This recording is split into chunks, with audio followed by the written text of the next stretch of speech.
Expressway UP की राजनीति में इसलिए भी बहुत अहमियत रखता है क्योंकि उत्तर प्रदेश की सड़कों की जो हालत रही है वो लोगों को बहुत सीधे तौर पर परेशान करती रही है। ओडीओपी की स्कीम के तहत जो भी निर्यात है उसके लिए ये बहुत बड़ा एक सुविधा होगा।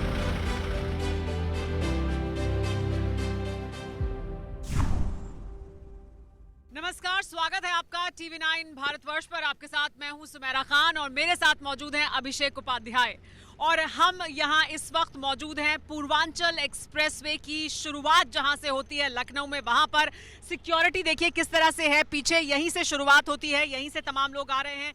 चेकिंग जरूर की जा रही है यहाँ पर, आज लोगों के पास देखे जा रहे हैं जो एक्सप्रेसवे पर आगे जाएंगे, लेकिन यहीं से लखनऊ से जहाँ से एक्सप्रेसवे की शुरुआत होती है वहाँ से हम सफर की शुरुआत करेंगे अभिषेक। और इस पूरे एक्सप्रेसवे की एक एक खासियत, एक एक बात जो बताई गई है सरकार के द्वारा वो आपको दिखाने की अपनी नजर से कोशिश करेंगे। बिल्कुल सुमेरा, और देखिए ये जो एक्सप्रेसवे जिस पे हम और आप चल रहे हैं इस समय में जब सियासत का मौसम है तो ये राजनीति का एक्सप्रेसवे भी बन चुका है। और ये जो अभी हम जो देख रहे हैं ये एक्सप्रेसवे 341 किलोमीटर का, ये जो लंबाई है ये लंबाई तो 341 किलोमीटर की है, लेकिन ऐसा माना जा रहा है कि यूपी की राजनीति पश्चिम से लेकर के पूरब तक की जो पूरी लंबाई है उसका ये सांकेतिक एक चिन्ह होगा, एक प्रमाण होगा ये विकास का, जो सरकार जिस बात का दावा कर रही है। जी, और सरकार इस बात का दावा भी कर रही है, ये भी कह रही है कि देखिए इससे जो विकास की उनकी नियत है, विकास करने की जो उनकी नियत है, जो उनकी प्लानिंग है, जिसमें बहुत कुछ शामिल है, वो सब भी हम लगातार आपको बताएंगे कि कैसे इसके साथ साथ इंडस्ट्रियल क्लस्टर्स बनाए जाएंगे, कहां कहां पर क्या क्या डेवलपमेंट किया जाएगा। बहुत कुछ है जो जुड़ेगा इस एक्सप्रेसवे के साथ। लेकिन ये जो एक्सप्रेसवे है पूर्वांचल एक्सप्रेसवे इसका नाम है अभिषेक, और पूरे पूर्वांचल को इसके जरिए साधने की कोशिश है और उससे भी बड़ा मैसेज पूरे प्रदेश के लिए है, क्योंकि पूरे प्रदेश के लिए तो विकास का मैसेज है। पूर्वांचल को सीधी तरह से लोगों को, क्योंकि वो इससे जुड़ेंगे तो उनको इसका फायदा दिखाई देगा, विकास की बयार बहेगी, ऐसा लगातार दावा कर रहे हैं योगी आदित्यनाथ, सरकार बता रही है। लेकिन विकास सरकार किस तरह से और किस तेजी से करना चाहती है उसका भी प्रतीक बन जाएगा ये पूर्वांचल के 28 जिले, 164 सीटें, जहां पर बड़ी संख्या में सीटें पिछली बार चुनाव में बीजेपी ने हासिल की थी, एक बार फिर वही हासिल करने की उद्देश्य भी है, कोशिश भी है। और देखिए एक तस्वीर दिखाता हूँ, मैं कैमरा मैन अजय से कहूँगा, देखिए लाइटें ऊपर देखिए एक तरफ से जो लगी सुमेरा, देखिए ये लाइटें जो है अभी भी कुछ जल रही हैं, और ये जो लाइटें हैं ये पूरे एक्सप्रेसवे पर 341 किलोमीटर पे आपको ऐसे ही लाइटों का जाल दिखाई पड़ेगा। एलईडी लाइट्स हैं और रात के वक्त में वो रोशनी यहाँ पर होती है। लेकिन जो आप कह रही थी, सवाल वही है कि ये रोशनी जो है ये राजनीति की जमीन को कितना उजाला वहां दे पाएगी, ये बहुत बड़ी लड़ाई है। जी हाँ, उनके लिए कितना ये फर्टाइल होगी जमीन, कितना यहाँ से उनको फायदा होगा। और दिखाता हूँ, देखिए ये जो एग्जिट, ये देखिएगा, ये जो दिया हुआ है इस तरह के जो इंटरसेक्शन हैं 13 हैं जहां से आप एंट्री और एग्जिट ले सकते हैं, ये बड़ा इंपॉर्टेंट है। 13 दिए गए हैं, क्योंकि छोटे छोटे शहरों से, छोटे छोटे गांवों से लोग 9 जिले हैं यहाँ पर आ सकते हैं। 9 जिले जो हैं सीधे तौर पर जहां से गुजरेगा ये एक्सप्रेसवे वो 9 जिले हैं, जिसमें लखनऊ से शुरुआत होगी, लखनऊ के बाद बाराबंकी, बाराबंकी के बाद अमेठी, अमेठी के बाद सुल्तानपुर, जहां आज प्रधानमंत्री नरेंद्र मोदी पहुंचे। सहारनपुर की आपके रिश्तेदार यहाँ बहुत रहते हैं इस इलाके में, तो आपका कोई भी रिश्तेदार हो आप बता दीजिए कि बाराबंकी से भी आना चाहे तो आ सकता है। 13 इंटरसेक्शन है। अगर कोई रिश्तेदार आपका रहता है, बाय द वे अमेठी रहता है, हालांकि अमेठी नहीं रहता जो मेरी जानकारी है। जी हाँ, बिल्कुल नहीं, मेरे रिश्तेदार अमेठी में रहते हैं, तो उनके लिए भी इंटरसेक्शन है। मतलब इन जिलों से चढ़ने के लिए, उतरने के लिए 13 पॉइंट ऐसे दिए गए हैं। जी हाँ, क्योंकि बात ये हो रही है कि किन जिलों को जोड़ेगा, तो 9 जिले तो हैं जिनसे गुजर रहा है, तमाम और छोटे छोटे शहर, छोटे छोटे गांव हैं जो सीधे इस पर पहुंच सकते हैं, एक्सप्रेसवे पर जिन 13 इंटरसेक्शन की आप बात कर रहे हैं। लेकिन उन इंटरसेक्शन के अलावा इस एक्सप्रेसवे के साथ जो लिंक एक्सप्रेसवे बनाए जा रहे हैं वो बहुत बड़ी बात है, क्योंकि उससे आप लगभग मानिए ऐसा कि पूरा पूर्वांचल, पूरा पूर्वी उत्तर प्रदेश कहीं ना कहीं किसी ना किसी रूप में इस एक्सप्रेसवे से जुड़ जाएगा। बिल्कुल ठीक कह रही हैं आप। और आपने जो लिंक एक्सप्रेसवे की बात की है सुमेरा, वो आप मान लीजिए कि वो क्या है, वो पूरे पूर्वांचल को इससे जोड़ देने का एक सपना है। जैसे कि मैं एग्जांपल दूं आपको, अयोध्या से 25 किलोमीटर का लिंक एक्सप्रेसवे बलिया, बलिया से 30 किलोमीटर का गोरखपुर, 110 किलोमीटर का वहां से जी। गोरखपुर का। और देखिए बक्सर, हाँ। बक्सर हमारे जो मैनेजिंग एडिटर हैं वो वहीं से आते हैं, हाँ। संत जी, तो उनको अगर आना होगा तो बक्सर से 120 किलोमीटर का लिंक एक्सप्रेसवे, और वो ड्राइव करके पहुंच सकते हैं दिल्ली जल्दी। हाँ। क्योंकि देखिए ये जो समय यहाँ से लगता था, लखनऊ से अगर आपको जाना है इस एक्सप्रेसवे की जो दूरी है, अगर उतनी दूरी आपको पहले तय करनी थी तो लगभग 8 से 9 घंटे लगते थे। लगभग 8 से 9 घंटे लगते थे, और अब आप जा सकते हैं जहां ये एक्सप्रेसवे खत्म होगा वहां से आप सीधे दिल्ली तक 10 घंटे में पहुंच सकते हैं। बड़ी बात आप ये बड़ी बात है। लखनऊ से गाजीपुर 8 घंटे लगते थे और आप दिल्ली से लेकर अब गाजीपुर से दिल्ली आप 10 घंटे में पहुंच जाएंगे। में मतलब ये गेम चेंजर इसीलिए कह रहे हैं। और ये जो इसमें बात करते हैं सुमेरा, ये गेम चेंजर कहा जा रहा है कि गेम पलट सकता है इससे। आप देखिए एक्सप्रेसवे भी यूपी में सियासत का, जमुना एक्सप्रेसवे, लखनऊ आगरा, हर सरकार, मायावती सरकार में एक्सप्रेसवे, अखिलेश सरकार में एक एक्सप्रेसवे, और ये योगी सरकार में एक्सप्रेसवे। देखिए एक्सप्रेसवे यूपी की राजनीति में इसलिए भी बहुत अहमियत रखता है क्योंकि उत्तर प्रदेश की सड़कों की जो हालत रही है वो लोगों को बहुत सीधे तौर पर परेशान करती रही है। लोगों की एक बड़ी समस्या है, आम लोगों की बड़ी समस्या है, कनेक्टिविटी की बड़ी समस्या है। पूर्वांचल एक ऐसा क्षेत्र है जो औद्योगिक लिहाज से भी, विकास के लिहाज से भी काफ़ी पीछे रहा है। उसको इस विकास की ज़रूरत है, उस इलाके को। लेकिन एक्सप्रेसवे के इर्द गिर्द राजनीति अखिलेश भी करते रहे हैं। वो उनका एक कार्ड है जिसको वो बार बार बताते हैं कि कैसे उन्होंने काम किया है, एक्सप्रेसवे उन्होंने बताया है। तो उनके उस कार्ड को फेल करने के लिए ये योगी सरकार का कार्ड है, जहां वो बताएंगे देखिए हमने आपसे बड़ा एक्सप्रेसवे बना दिया, हमने आपसे अच्छा एक्सप्रेसवे बना दिया, और इसी एक्सप्रेसवे पर अब अखिलेश भी एक यात्रा लेकर निकलेंगे फिर। और देखिए आपने चूंकि जिक्र कर दिया अखिलेश यादव का, कल उनकी प्रेस कॉन्फ्रेंस थी सुमेरा, मैं उसमें मौजूद था। आप स्टूडियो से एंकरिंग कर रही थी, मैं वहाँ मौजूद था, और आपको मैं एक तस्वीर दिखाता हूँ। ये अजय दिखाइएगा, जो बीच का आप देख रही हैं, जो बीच का जो फासला देख रही हैं, इस मीडियन की बात लगातार करते हैं अखिलेश यादव। उनका कहना है कि इंडियन रोड कांग्रेस का जो मानक है वो पूरा नहीं हुआ है। गवर्नमेंट का कहना है कि ऐसा बिल्कुल नहीं है, हमने तो आपसे बेहतर एक्सप्रेसवे बनाया है। मतलब एक्सप्रेसवे को लेकर के यूपी की सियासत किस तरह से रोल आउट हो रही है जी, अपने अपने दावे हैं। ये बात जारी रखेंगे, लेकिन मैं कहूंगी कि हम ये भी दिखाएं। देखिए ये 6 लेन एक्सप्रेसवे है, लेकिन आप जो साइड में देख रहे हैं ये कनेक्टिविटी के लिए भी है, और ये एक्सप्रेसवे बढ़ाया भी जा सकता है, यानी इसे 8 लेन तक किया जा सकता है। और ये एग्जिट पॉइंट्स, अभी बहुत सारा काम है जो साथ साथ चल भी रहा है। हाँ बिल्कुल। और आप देखिए ये जो गांव है, ये जो आसपास के गांव है ना, ये भी अपने आप में माना जा रहा है कि ये एक अर्थव्यवस्था के लिहाज से और राजनीति के लिहाज से बहुत इंपॉर्टेंट है। आप सोचिए, जो आप बात कर रही थी, विधानसभा सीटों की बात कर रही थी, पूर्वांचल में कुछ छूट नहीं रहा है। अगर आप जो लिंक एक्सप्रेस है उनको जोड़ लीजिए, ये जितने सारे गांव हैं इन पे जो असर पड़ा है, ये असर बड़ी बात है। अब ये असर ईवीएम पे कितना जाएगा इसके लिए इंतजार करना पड़ेगा, लेकिन इस बात की संभावना जताई जा रही है कि असर पड़ेगा। कितना पड़ेगा और किस रूप में पड़ेगा, ये देखने वाली बात होगी। क्योंकि कोशिश यही है कि ये जो 28 जिले हैं लगभग पूर्वांचल के, और उनकी 164 सीटें हैं, उन्हें सीधे तौर पर ये संदेश दिया जाए कि देखिए हम इस इलाके में विकास करने के लिए गंभीर हैं, विकास को किस तरह से करना चाहते हैं उसकी एक बानगी है, और कैसे इससे और बहुत कुछ जुड़ेगा। क्योंकि ये लगातार बताया जा रहा है कि सिर्फ एक्सप्रेसवे नहीं है, एक्सप्रेसवे तो अपने आप में बड़ी बात है, और वो कैसे जोड़ रहा है, कैसे आपकी कनेक्टिविटी और यहाँ पर विकास को उससे कैसे जोड़ा जाएगा, उसको लेकर भी एक लंबा चौड़ा प्लान है। क्योंकि अगले महीने से उसको लेकर भी अधिग्रहण शुरू हो जाएगा, जो क्लस्टर्स बनाने की बात हो रही है, इंडस्ट्रियल क्लस्टर्स बनाने की बात हो रही है। तो सिर्फ एक्सप्रेसवे के जरिए और एक्सप्रेसवे के साथ साथ कैसे विकास को उससे जोड़ना है, उद्योग को उससे जोड़ना है, इसका भी पूरा खाका तैयार है। ये बताने की कोशिश है, ये बड़ा संदेश है। वो लोगों के समझ में आएगा या नहीं, वो जरूर समय बताएगा। देखिए हम इस समय एक पुल से गुजर रहे हैं, पुल भी बड़े इसमें अहमियत रखते हैं। इसमें जो पुल हैं, इसमें 7 बड़े पुल हैं। आप सोचिए, 7 आरओबी हैं, रेलवे ओवरब्रिज हैं, 118 छोटे पुल हैं, और अंडरपास 271 के पार हैं। ये संख्या मैं इसलिए आपसे बयां कर रहा हूं कि बनाने का जो तरीका है वो भी बड़ा अहम है। और गवर्नमेंट का ये कहना है कि हमने जो एक्सप्रेसवे ये बनाया हुआ है, इस पर जब आप चलेंगे तो इतनी स्मूथ ड्राइविंग है ये कि आपको लगेगा नहीं कि आप यूपी जैसे राज्य में कल्पना कर सकते थे कि ऐसा स्तर से आपको मिलेगा। स्मूथ तो है, ये बात तो हमें स्वीकार करनी हम पड़ेगी, बैठे क्योंकि आराम हम से, खड़े आराम- हैं हम, हाँ। और हम इस ओपन जीप में सफर कर रहे हैं और हमारे कैमरामैन और- भी खड़े हैं और हम आप जो बात कर रहे हैं कैमरामैन मुस्कुरा रहे हैं इस समय अजय। तो ये और वो कैसे बैलेंस बना रहे हैं कितनी आसानी से, ये अपने आप तो में बड़ी बात है। इस बात को तो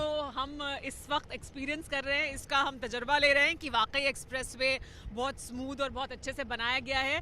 लेकिन साथ ही ये भी कि एक्सप्रेसवे को बनाने का जो समय है उसको भी बहुत तेजी से बनाया गया, और वो भी एक बड़ी उपलब्धि के तौर पर सरकार पेश कर रही है कि हमने 36 महीने में बना दिया और उसमें कोरोना काल भी आप शामिल कर लीजिए। बिल्कुल। और देखिए ये जो समय है, ये समय ऐसा है कि ये जिस वक्त ये तैयार हुआ है, लोकार्पण हो रहा है, इलेक्शन सर पर आ गए हैं, बिल्कुल समय से तैयार हुआ है, एकदम समय से तैयार हो रहा है, राजनीति के लिहाज से भी समय से तैयार हो रहा है। और खैर इससे जो फायदे हैं उनका तो खैर कुछ कहना ही नहीं है, और फायदों से गुरेज किसी को नहीं है। समाजवादी पार्टी की जो सरकार थी उसने इसका नाम रखा था समाजवादी पूर्वांचल एक्सप्रेसवे। आज की तारीख में इसका नाम है पूर्वांचल एक्सप्रेसवे। उनका ये कहना है कि बहुत वक्त लग गया। उनका कहना है कि उन्होंने 22 महीने में तैयार कर दिया था ये जो लखनऊ आगरा एक्सप्रेसवे है, जो 302 किलोमीटर लंबा है। इसमें उनका कहना है आपने पूरे 4.5 साल लगा दिए। लेकिन जो आप कह रही हैं वो बात सरकार कहना है कि बीच में कोविड पीरियड आया, और वो वाकई वो समय ऐसा था हाँ। जिस समय में कोई काम नहीं हुआ होगा उतने समय के लिए। हाँ, पर उनका कहना है कि हमने उस दौर में भी कोशिश की कि काम ठप ना होने पाए, जी। पूरी प्रिकॉशन के साथ में काम चलता रहे, वो हमने उसमें कोशिश की। लेकिन देखिए साथ साथ ये जो रोड्स हैं जो बन रही हैं अभी, हम ये भी दिखा सकते हैं कि देखिए ये हैं वो जो साथ साथ जो लिंक रोड्स बनाई जा रही हैं, यानी ये जोड़ेंगी इस एक्सप्रेसवे को, और ये वो तमाम पुलिया या पुल बनाए जा रहे हैं। छोटे छोटे गांवों में भी इस तरह की रोड्स बन रही हैं। तो सिर्फ एक्सप्रेसवे ही नहीं है, इसके साथ बाकी विकास भी हो रहा है जो साथ साथ चल रहा है आसपास के इलाकों में। और देखिए एक स्ट्रक्चर आपको और दिखाता हूँ, जो टीन का आप देख रही है ना, तो अब इनकी योजना क्या है कि इस तरह के जो मंडियां हैं, जो स्टोरेज हैं, वेयर हाउसेज हैं, वो रास्ते पर रहेंगे। एक जो स्कीम है one district one product, ODOP की स्कीम है, ठीक है ना। तो ODOP की स्कीम के तहत जो भी निर्यात है उसके लिए ये बहुत बड़ा एक सुविधा होगी, और रास्ते में स्टोरेज होंगे, मंडियां होंगी, तो पूरी एक इकोनॉमी बूम करेगी इससे।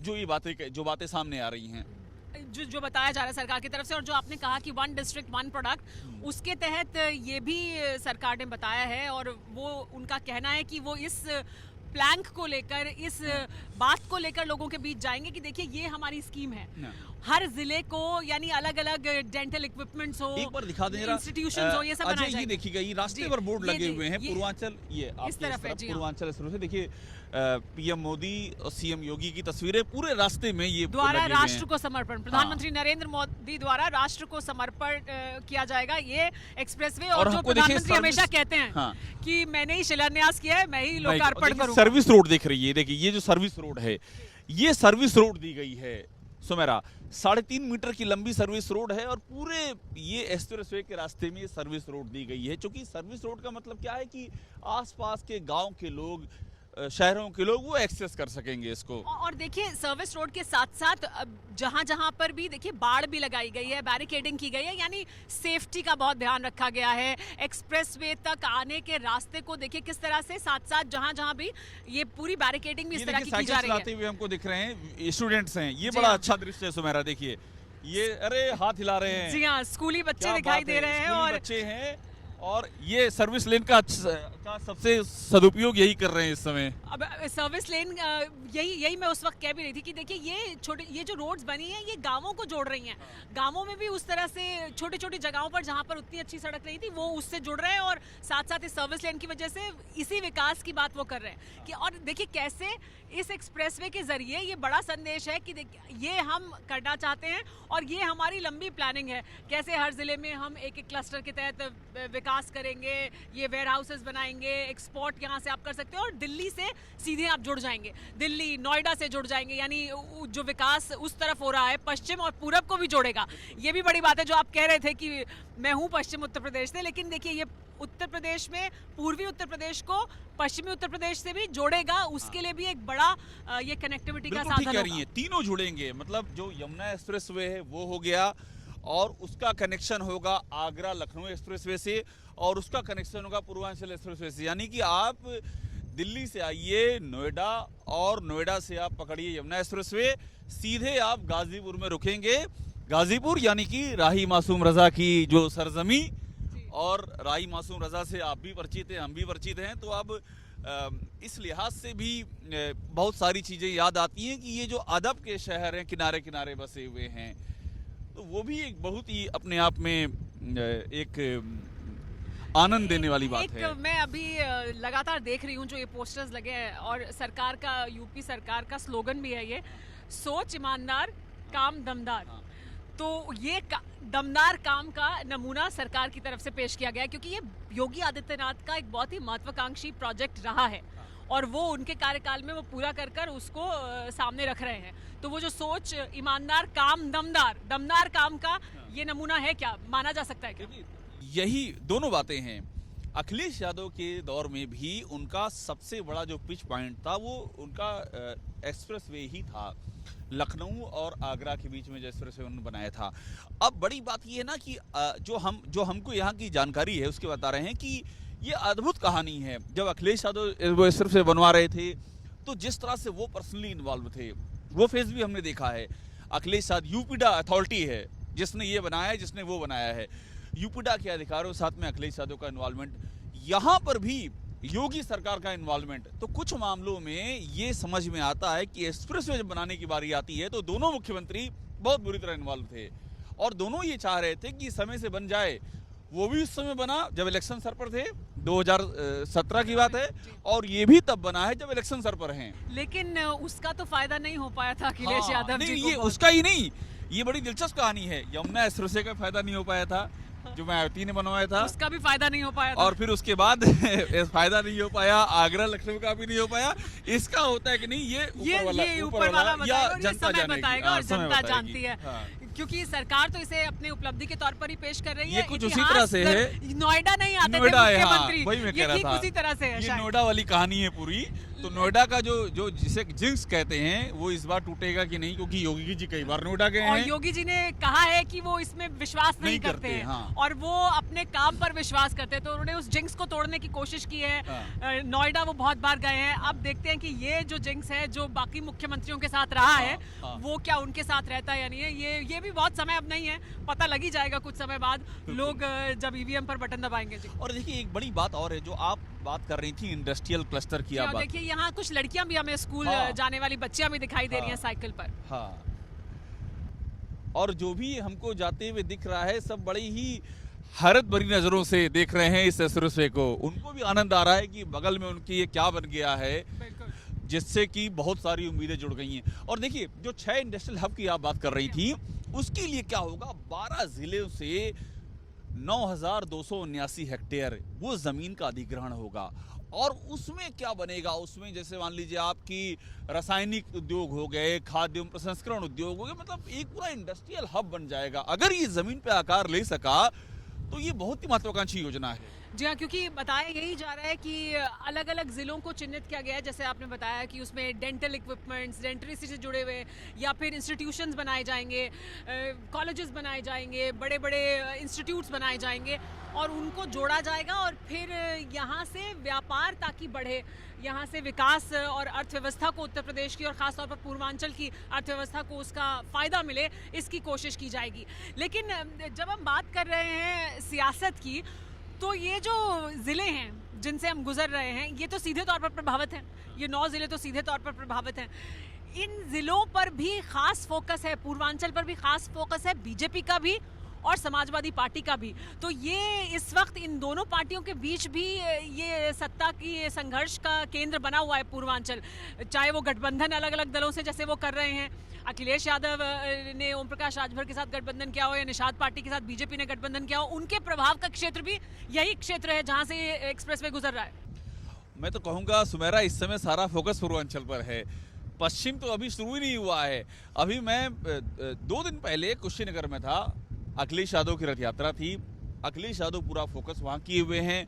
योगी जी लगातार इधर बनारस में थे, बनारस भी पूर्वांचल का गढ़ है, गोरखपुर भी पूर्वांचल का गढ़ है। तो सारी लड़ाई इसमें पूर्वांचल में, ओम प्रकाश राजभर आपने नाम लिया, वो पूर्वांचल में ही है। और देखिए ये रास्ता सीधे जाता है गाजीपुर में, और आज के दिन गाजीपुर में अखिलेश यादव की उधर से गाजीपुर से आजमगढ़ के बीच में इस पर समाजवादी रथ निकलना था, जो कि उन्होंने रद्द कर दिया है, क्योंकि परमिशन उनको नहीं दी गई थी। लेकिन उनको और ओम प्रकाश राजभर को इसी पर आना था। तो आप मान लीजिए ये जो हम लोग कह रहे हैं ये राजनीति का स्तर से बन चुका है।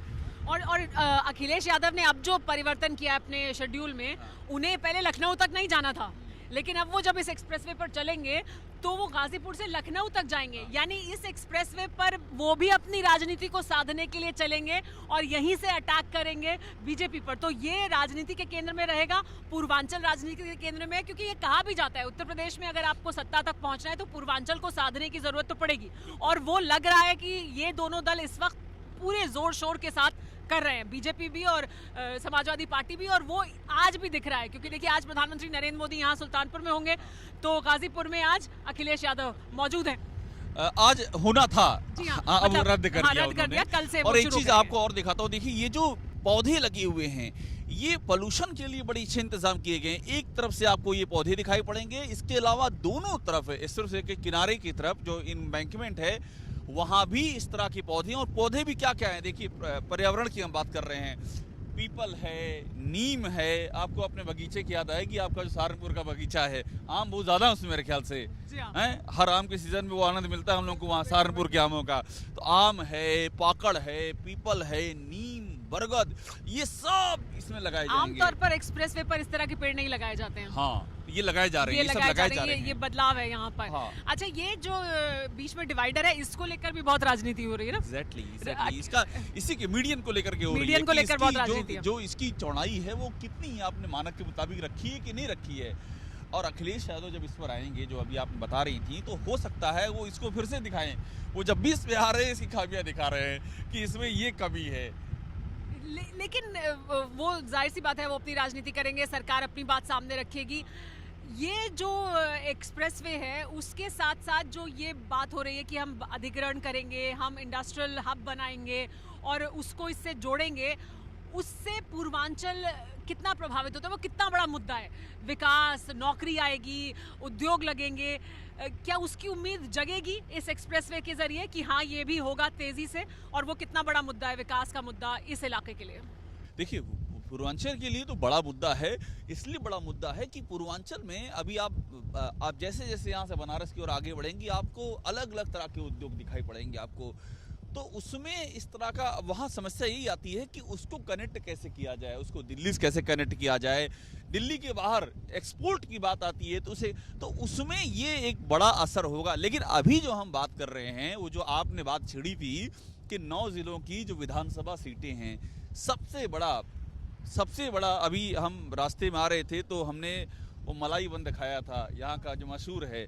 तो राजनीति की जो मलाई है, इस मलाई बंद के अलावा वो इस पर फोकस कर रही है, इसकी जो सीटें आ रही हैं उन पे क्या असर पड़ेगा। और ये बड़ी चर्चा है इस बात की यहाँ पर। और देखिए ये जो सीटें हैं, क्योंकि ये जहाँ से गुजरेगा, जो 9 जिले हैं, लखनऊ है, लखनऊ के बाद ये 12 इनको तो सीधे तौर पर जोड़ रहा है, लखनऊ, बाराबंकी, उसके बाद अमेठी, जहाँ पर बड़ा फेरबदल पिछली बार किया था और लगातार करती रही है बीजेपी, वहाँ पर लोकसभा में भी किया और फिर विधानसभा में भी किया। अमेठी के बाद सुल्तानपुर, जहाँ आज प्रधानमंत्री नरेंद्र मोदी पहुंचेंगे, और उस हवाई पट्टी की बात भी हमें करनी बहुत जरूरी है। और उसके पहले बात करते हैं टोल फ्री यात्रा की। टोल फ्री यात्रा की बात कर रहे हैं। आज तो हम टोल फ्री यात्रा कर रहे हैं, लेकिन अभी टोल फ्री यात्रा आज ही नहीं सुमेरा। हमारी जानकारी है कि चुनाव तक ये टोल फ्री यात्रा ही रहेगी। और ये उस समय भी हुआ था जब आगरा लखनऊ एक्सप्रेसवे बना था, तो उस समय भी हम लोगों ने चुनाव तो टोल फ्री यात्रा की थी। मैं उस समय कितनी बार इलेक्शन कवरेज में आगरा से लखनऊ में आया था, और टोल फ्री। तो ये अभी इस तरह की टोल फ्री यात्रा और है। ऐसे कितने टोल हैं इस पर? करीब 6 टोल हैं, जितना मेरी समझ है 6 टोल हैं ऐसे, और सबके सब टोल फ्री यात्रा है। तो अभी चुनाव तक तो टोल फ्री यात्रा है। सब लोग मजे ले सकते हैं इस एक्सप्रेसवे के। चुनाव तक की यात्राएं वैसे भी काफी मजे की होती हैं, चुनाव के बाद चैलेंज जो होते हैं वो सामने आते हैं। और तो चुनाव तक के चैलेंज बाकी तमाम लोगों के लिए भी होंगे। और देखिए यहाँ अभी भी कुछ जो काम है वो किस तरह से किया जा रहा है वो हम दिखाते हैं। देखिए, और सुरक्षा की व्यवस्था भी, क्योंकि प्रधानमंत्री नरेंद्र मोदी पहुंचने वाले हैं आज, उसके पहले यहाँ पर रोकते हैं। देखिए यहाँ चाय मिल रही है, ड्राइवर साहब गाड़ी यहाँ रोकिएगा। ये पहली चाय की दुकान है सुमेरा। जी हाँ। और चाय पसंद है आपको? बिल्कुल जी। और देखिए यहाँ पर लोग पहुंच रहे हैं। और आप माने कि चाय का जीवन में बड़ा महत्व है? बिल्कुल, बहुत ज्यादा महत्व है। तो लोगों से बात भी कर लेते हैं हाँ। कि उनका क्या मानना है इस एक्सप्रेसवे के बारे में।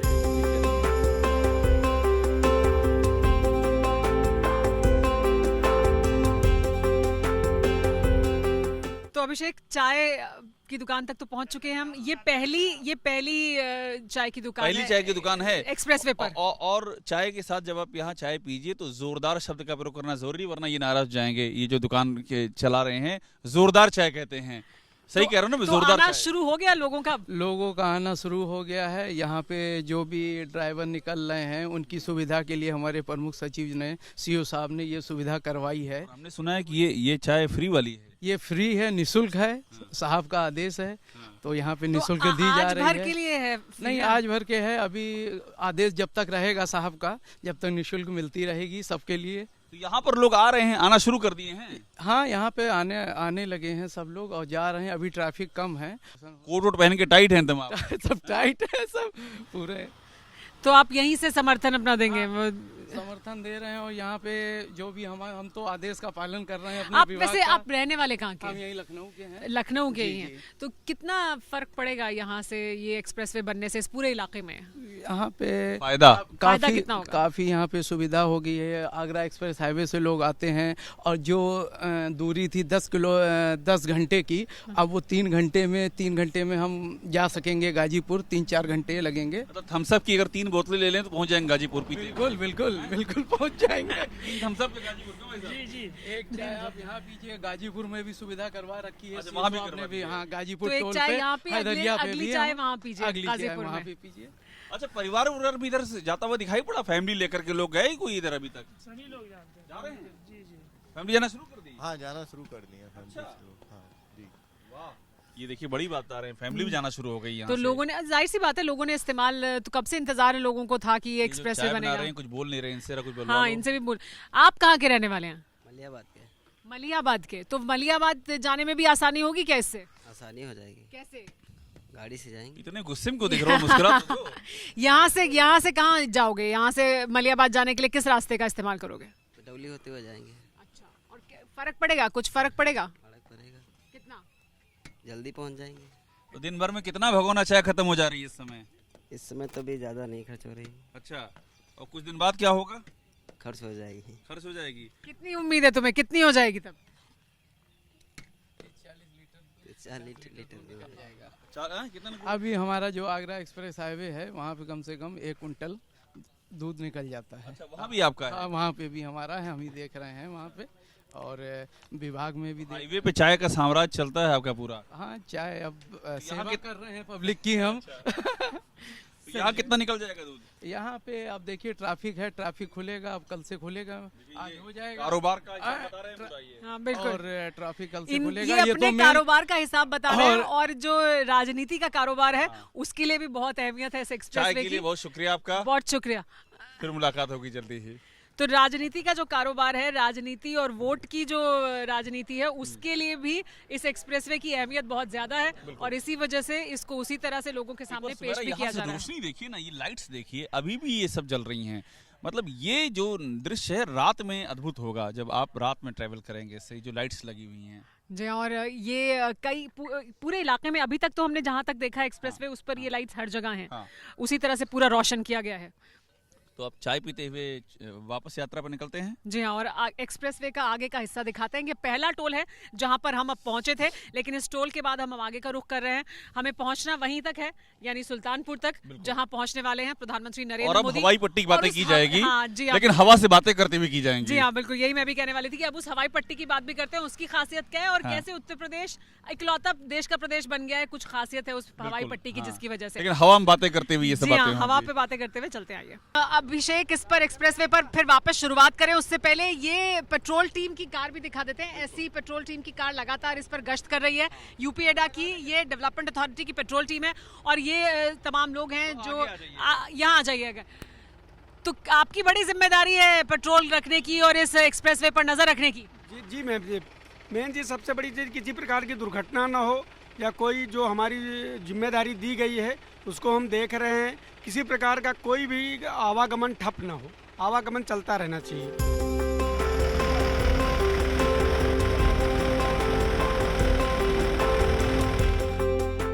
जन सुविधा केंद्र भी बनाए जा रहे हैं अलग अलग कुछ कुछ फासलों पर। यानी पहला जो जन सुविधा केंद्र है वो 25 किलोमीटर पे बनाया जा रहा है, वो पूरी तरह से तैयार नहीं हुआ है और उसी को लेकर थोड़ी हमले भी किए जा रहे हैं। हालांकि वो बिल्कुल आखिरी फेज में है, पूरी तरह से बस तैयार होने वाला है। जी हाँ, अखिलेश यादव ने अपनी प्रेस कॉन्फ्रेंस में कहा कि अगर इस पर जाएं तो थोड़ा संभल करके जाएं, और ये भी कहा कि पेट में दर्द भी हो सकता है, इतने ज्यादा ही। खैर वो राजनीति है और वो बड़ी स्वाभाविक सी है, इलेक्शन का टाइम है। पिछली बार जब अखिलेश यादव ने इनॉग्रेशन किया था तो भी उन पे अटैक हुए थे विपक्षी पार्टियां जो उस समय थी, तो वो एक अपने आप में पॉलिटिक्स। एक बात मैं आपको और दिखाऊंगा, ये जो किनारे की ओर आप देख रही है ना, ये जो किनारा है इसमें जियो सेल का इस्तेमाल किया गया है। जियो सेल मतलब मिट्टी का जो कटाव रोकने के लिए। तो मिट्टी के कटाव रोकने के लिए किनारे पे इन लोगों ने क्या किया है कि जियो सेल डाली है। जियो सेल डालने के बाद उसके ऊपर मिट्टी डाली है और उसके बाद उस पर प्लांटेशन किया जाएगा ताकि बारिश में मिट्टी ना कटे। ये एक तकनीक का इसमें इस्तेमाल किया है।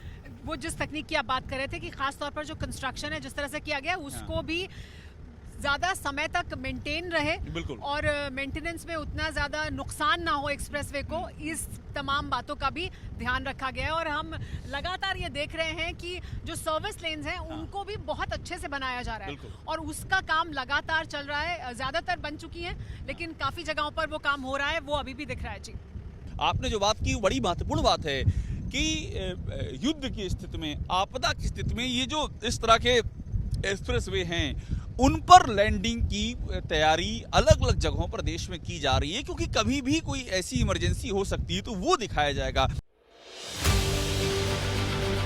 देखिए, एक्सप्रेसवे यूपी की राजनीति में इसलिए भी बहुत अहमियत रखता है क्योंकि उत्तर प्रदेश की सड़कों की जो हालत रही है वो लोगों को बहुत सीधे तौर पर परेशान करती रही है। तो ओडीओपी की स्कीम के तहत जो भी निर्यात है उसके लिए ये बहुत बड़ा एक सुविधा होगा।